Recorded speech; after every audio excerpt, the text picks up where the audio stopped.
Hunter when it comes to the regular season. So we'll start ramping it up for him as these next few weeks go on before the October date. But as far as John, his finger's going to look crazy, but it's still functional. It's like some guys' jump shots in the NBA. And let's see who else. AJ, I know he was in the summer league, so he's been full go the last few weeks, which has been super encouraging to see, getting him out on the court, seeing what he's got out there. And yeah, Clint should be good to go as well. So this year going into training camp, we're pretty healthy. It would be nice to have a full boat with Bogey, but just kind of is what it is right now. But he's progressing well. Yeah. And Jalen, yes, he's full go as well. He's full go after the knee procedure. He's good to go. Terrell Thomas, These Urban Times. I wanted to know what will change during this preseason and kind of training camp, because of course you'll be going overseas for preseason games. So what will change as far as preparation is concerned, and do you think that'll have an effect on opening night? I'm not sure what effect it'll have on opening night. We get to start a little bit earlier because of that overseas trip, and for us, it's kind of what I mentioned before. Guys have been in, and I think that mesh is starting to happen earlier than what the typical season would look like. So how it's going to ultimately impact the guys, I'm not sure, but that is going to be a long trip and a long time away from the States. So hopefully, we're preparing well about how to, enjoy it while we're over there, come together while we're over there, but then also get our rest as well. Hey Landry, I wanted to try my luck and see if we could get an update on the DeAndre Hunter contract negotiations. Your luck is going to be still ongoing. We hope to get some stuff done, but as many of you know, we still have some time there before the season starts. But it is currently in the process for sure. Speaking of DeAndre Hunter, what can you tell us about his conditioning, and also what do you expect from him this year? We expect big things from DeAndre, right? He's going into, is this his third, fourth year? So I know the last few seasons they've been injury plagued, and that's an unfortunate thing for him. But for his position in the prototypical way in which those wings of the NBA are, we're going to need a guy like him to continue to take steps and advancements in order for us to be the team that we want to be and get to where we ultimately want to go. But he's looked really good so far. He's healthy, big, strong, works on his body. He's a hard worker. So we're excited about what he can do this year, for sure. Hey Landry, Alex Schultz from HawksGM Obviously the crown jewel of this offseason was DeJounte Murray. What is it about DeJounte's game that made this front office want to acquire a guy like him? Obviously we gave up a lot of assets, so just wanted to hear your perspective on that. DeJounte is an all-star caliber player. He gives us an added depth as a primary ball handler. So him and Trey working together, I know a lot of people are like, well, how's that going to work? But in the NBA, when you have that level of versatility and just optionality with guys with different specific tools, it's really helpful as we get further into the season and into the playoffs. So it gives our coaching staff a nice tool belt to work with. But he's a great leader. He's come up in a system where he's learned a lot from Pop, and he's going to bring that into our culture, and we're going to integrate that not just for him specifically, for the rest of our team. So it's going to be something that's good for everyone involved. Andrew, what's the number one thing you want to learn from this team by the time camp breaks and game one gets here? I think the number one thing, I think there's many, but I just want to see how well we can come together with some of the newness, especially at the proverbial top there with DeJounte and the impact that he's going to have. A big piece and theme that we're talking about right now is just a level of connection. And although we're all connected, it doesn't always necessitate unity. And how unified are we going to be going into the season? And what's that going to look like when triggers and pressures do start to happen?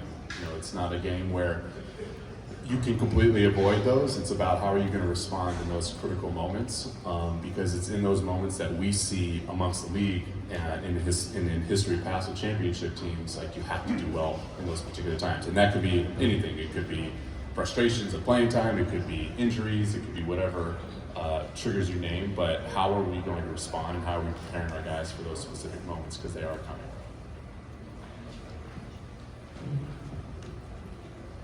With the addition of Kyle to the front office this offseason, I understand some of the expectations that you guys have for him with player development, but I guess how much does he have the final say of what those plans are going to be for each individual guy? So we're working in partnership with him. We're kind of laying out a vision of how we ultimately want that specific department to run. And Kyle is been terrific for that job so far. He has the personality for it. He obviously has the credentials as a former player, but his mindset is always about development. You look at just his career path, and what made him great was his shooting ability, and that just doesn't happen overnight. That's a full-blown process. That's attention to detail, about setting vision for where you ultimately want to go and how you ultimately want things to look. So if we can now push that over into helping our players establish, at the end of your career, what are they going to say about you, and then reverse engineer it into steps in a strategic plan, at least while they're with the Hawks, he's going to be instrumental in that. But so far, it's been about, hey, Kyle, here's the expectations, at least what I'm thinking, what do you think, and having that shared partnership to make sure that we both have something at stake, because then we're going to be all in with that. But so far, he's been a terrific asset for us. Hey, Landry, Jamila Johnson, HawksFans.com. As a GM, what are your thoughts when you see your guys participating in the ProAm runs during the summer? I personally love it, especially when it's multiple guys and they are at one particular event. We had Trey, DeJounte, and John all at one. When I see that happening, that means that they collaborated on their own to make that work. And when you have that sense of shared connection and unity preceding the season, just kind of gives you a leg up. So I was really excited to see it. I love the competitive nature in which they're playing with. I think they make each other better, and I hope it materializes in something for us this season.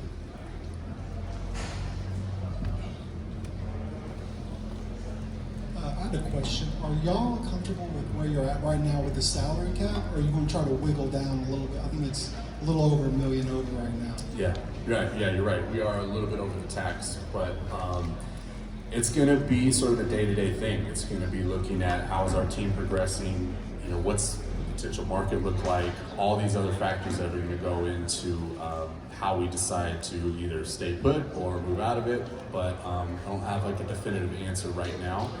There's a lot of variables that need to come into place first in order to have a better outlook on what that's going to look like. With two players who have gotten very used to playing on the ball, now together on the court, what's the key through camp, through the preseason, through the beginning of the regular season, to get them acclimated to playing with each other? Well, it's just gotta throw them out there for one, and have them first see the potential in which it could become. I fully expect it to be a little clunky at first because you're trying to change habits with specific guys. And for our two primary ball handlers, those guys are competitors. DeJounte and Trey are absolute competitors. So I expect them to make the necessary adjustments that it's going to take in order for us to make that work so that we can be better. But the reality of the situation is any course of development, there's going to be conflict before, and I don't mean it in a negative connotation. I just mean like there's some friction that has to take place in order for us to grow through that. So we'll see what that looks like. I know Coach and his staff are going to work on great schemes and ways in which we want to play this year that are going to give them like a general outlook and plan of how that's going to look. And then at the end of the day, they're going to have to perform and leverage how smart they are and their competitive nature to make it work.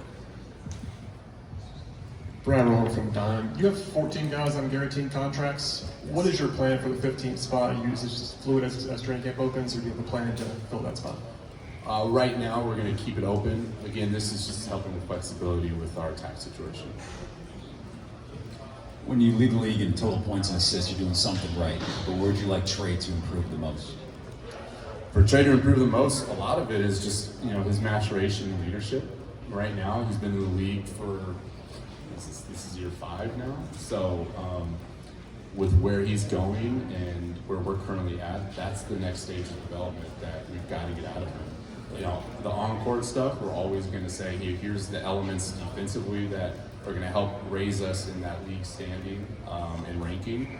That if you can jump a few more spots ahead, you just look at the numbers of championship caliber teams over the course of history, and we've got to get that down. You mentioned the offense, and that's always going to be there because those guys are just so good in that area. But from a defensive standpoint, we've got to be better. Landry, what do you say to a guy like John, who obviously has been in trade rumors probably for a couple of years right now, and this past offseason I think it was even sort of next level. Do you feel the need to say something to him in terms of what you feel his place is on this team in the future? Yeah, you do. I don't think we're doing our job if we're not communicating with guys, especially throughout that process. And with John, and I've said it before, I don't mean to sound like a broken record, he's always going to remain professional. But the growth point for him, and as I was sitting down with him just literally yesterday, was, hey, I know that this is, being in your shoes as a former player, I understand, being in trade talks and what that's like and how that's impacting not just you, but your immediate circle and your family. Those are things that we have to always consider. What you've got to continue to do is communicate through that. Don't allow things to kind of sit in and boil out, and let's have a shared partnership. Like, we're going to give you everything we got and be honest with you about where we're at, but you're still here for a reason. And that's something that we're really excited about going forward, because looking at how you can impact this game, especially with the addition of DeJounte in that first unit, that can only elevate you where you ultimately want to go. And as we all know, if that happens, then at least we take another step. But for him, it's just about constant communication and trying to see things from his perspective, understanding the humanity before the player in all of this right now. I do. And that's really a credit to him, because he comes in not bashful about how he feels, but also like, I understand like where we're at in the business of this NBA league. But I know I'm here and I know where we're trying to go specifically right now. So he's been good.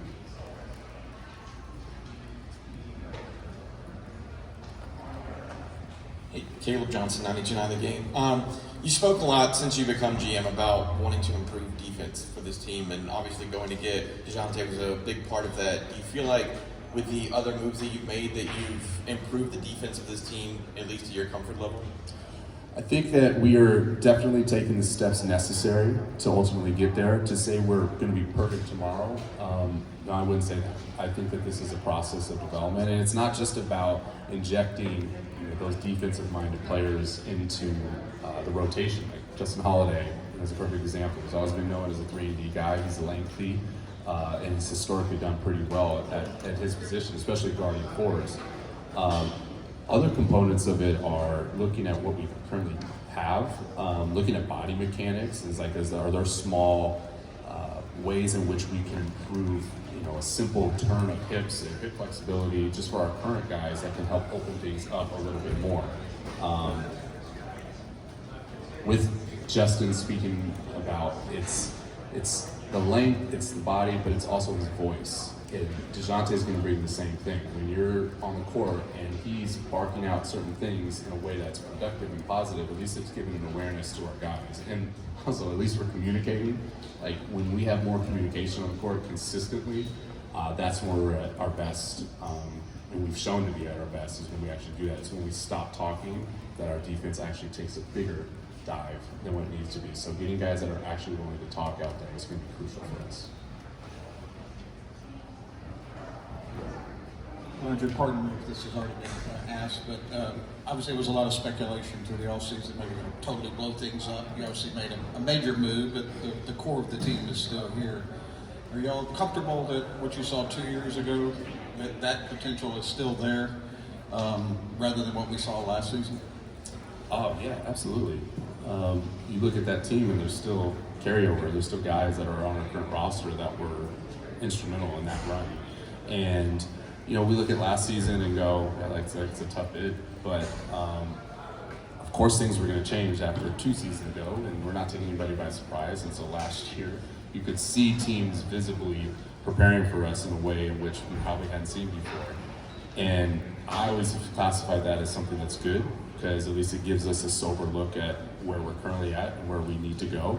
And from that team, we've got guys that are still on this current roster that have taken their own steps, and hopefully with DeJounte, it kind of brings in another guy that's already there, that's willing to move forward at the same pace that other guys are at. So, Andrew, you mentioned culture and connection. Do you think this trip halfway around the world could be a blessing in disguise? It's only 2 games, you'll be there over a week, but maybe brings guys closer together, doing stuff away from the court?